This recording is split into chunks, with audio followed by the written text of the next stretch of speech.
Assalamualaikum warahmatullahi wabarakatuh. Ibaratullah, pembahasan kita pada kajian di majlis ilmu ini, yakni pembahasan yang memang jarang disinggung-singgung, dibahas dan dibedah oleh para ulama di muka bumi, yaitu tentang Ya'juj dan Ma'juj.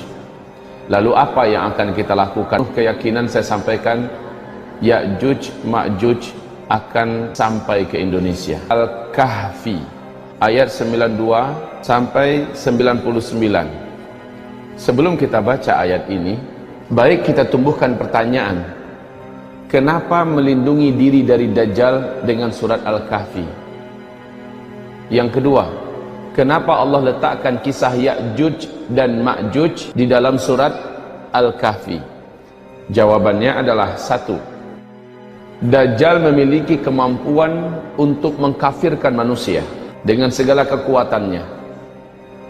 Sementara kisah Al-Kahfi adalah berlindungnya para pemuda-pemuda beriman dari pemaksaan kekafiran yang saat itu ditekankan oleh penguasa zalim yang kafir.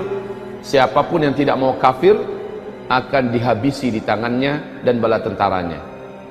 Maka para pemuda Kahfi melindungi diri mereka masuk ke dalam gua yang mereka digelar dengan Ashabul Kahfi.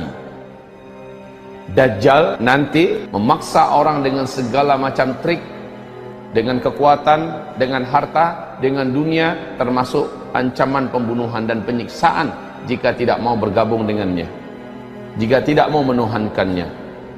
Surat Al-Kahfi menjadikan orang-orang yang hafal ayat ini, hafal surat ini, dan mengetahui makna dan segala kandungan isinya terjaga daripada Dajjal. Ini pertama, tentang Dajjal. Yang kedua, tentang Ya'juj dan Ma'juj. Allah ceritakan di sini. Oleh penguasa zalim yang kafir pada masa itu. Di akhir zaman, Allah perintahkan seluruh orang yang beriman agar selamat dari ancaman kematian, teror kematian oleh Ya'juj dan Ma'juj, agar lari, dan pemimpin yang membawa mereka lari untuk selamat dari Ya'juj dan Ma'juj adalah Isa alaihi salam serta Al-Mahdi. Kaum muslimin yang kami muliakan, sama-sama lari tetapi beda. Kalau dari Ya'juj dan Ma'juj hanya menyelamatkan diri dari pembantaian, sementara kalau dari Dajjal, pembantaian itu bab terakhir.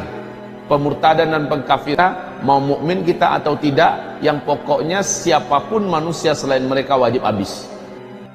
Ini sebenarnya cita-cita Yahudi, Pak. Yahudi ingin habiskan seluruh manusia selain kelompok mereka. Tapi Yahudi masih agak sedikit punya cara.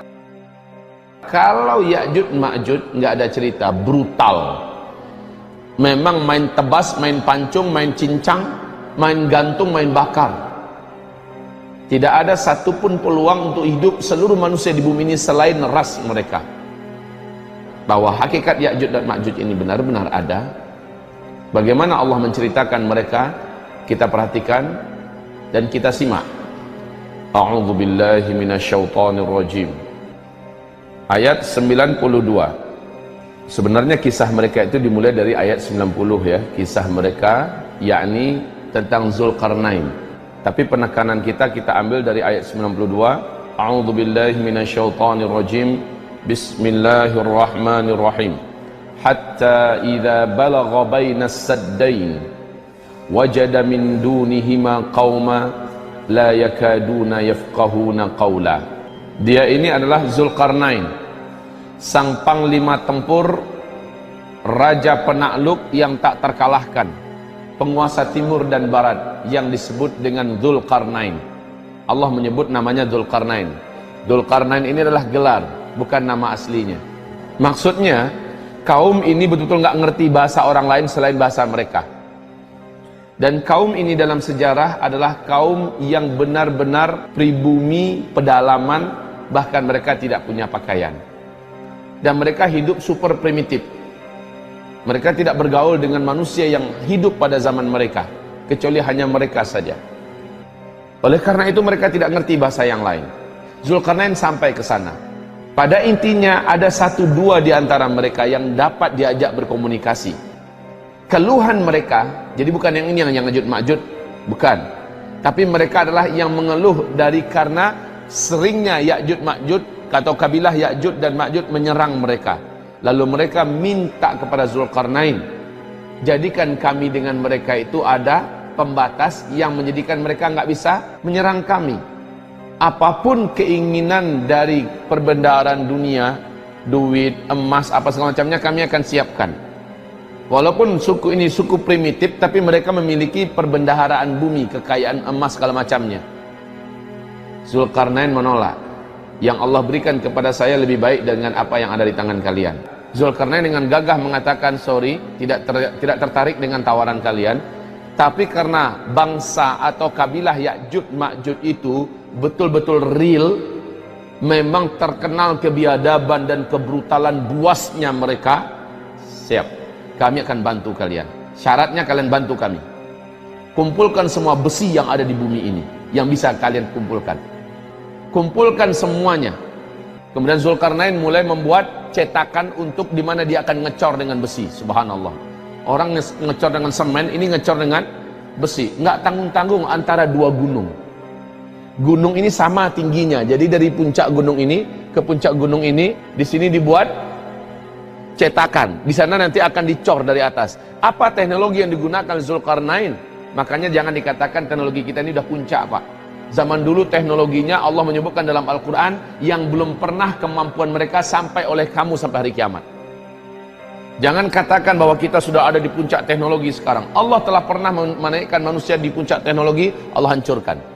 Allah naikkan ke puncak teknologi, Allah hancurkan. Dan Allah berkata, teknologi yang ada pada mereka lebih baik daripada yang ada pada kita. Ya'juj dan Ma'juj ini sekali lagi nggak peduli. Ketemu binatang, binatang mereka tangkap, dan binatang itu mereka jadikan makanan mereka. Ketemu manusia, mau kecil, mau tua, wanita, laki-laki, pasti mereka cincang, mereka bantai. Dan kejahatan Ya'juj dan Ma'juj ini saking terkenalnya, sampai-sampai tidak ada satupun manusia yang sanggup melawan dan mengalahkan mereka saat itu. Dan ternyata ketika mereka lepas, Allah juga menyebutkan tidak ada satupun kekuatan di bumi yang sanggup menghadapi Ya'juj dan Ma'juj. Bahkan kekasih Allah Isa alaihissalam sekalipun tidak berkutik di hadapan Ya'juj dan Ma'juj. Al-Mahdi dengan bala tentaranya tidak sanggup berhadapan dengan Ya'juj dan Ma'juj. Hebat Ya'juj Ma'juj ini. Saya sampai sekarang belum mampu membayangkan seperti apa Zulkarnain bekerja dengan bala tentaranya dan sekaligus dibantu oleh penduduk lokal yang berbumi yang ada. Luar biasa, Pak. Dibuat cetakan yang akan menjadi dinding yang dicor nanti dengan besi. Ketinggian dinding itu nggak tanggung-tanggung, setinggi gunung di antara dua puncak gunung. Dan ternyata sekarang ditemukan lokasinya itu adalah di antara Azerbaijan dengan Armenia. Penduduk setempat ketika Ibnu Battutah melakukan perjalanan ke sana selama beberapa bulan, ditemukan lokasinya, penduduk sekitar mengatakan kami tidak mampu mendekati tempat itu. Kenapa? Setiap kali kami berusaha mendekati tempat itu, seluruh bulu roma kami berdiri. Kadang-kadang, kata penduduk tempatan, kami melihat ada manusia-manusia kecil sampai di atas, di bagian yang paling rata itu, Pak, ada sampai orang-orang kecil. Orang-orang kecilnya, orang KT-KT itu orang Asia lah. Yang pendek-pendek dibandingkan orang Eropa, orang Barat tinggi-tinggi. Kecil-kecil muncul ke atas. Setiap kali mereka sampai ke atas, kami melihat ada angin kencang menghantam, lalu mereka terjatuh kembali ke dalam. Setiap kali ada yang sampai ke atas, ada angin yang menghantam mereka, kembali terjatuh ke dalam. Ini kata penduduk setempat. Kemudian Ibnu Battutah memberanikan diri dengan orang-orang yang dibawanya, ekspedisi yang dibawanya, beranikan diri mendekat, didamping oleh beberapa penduduk yang pemberani. Lalu mereka dah mampu mendengarkan dari balik tembok besi itu ada suara yang riuh di dalam, suara ribut macam kerja keras, tang teng tong, papu papu, bekerja dengan suara-suara yang banyak. Subhanallah, uniknya tempat ini tidak mampu disenter oleh satelit yang ada. Inilah bentuk bungkus gaib yang Allah jadikan. Fisiknya ada, kekuatan gaibnya juga ada. Kekuatan ini tidak mampu ditembus oleh satelit dan teknologi manusia. Persis dengan segitiga Bermuda.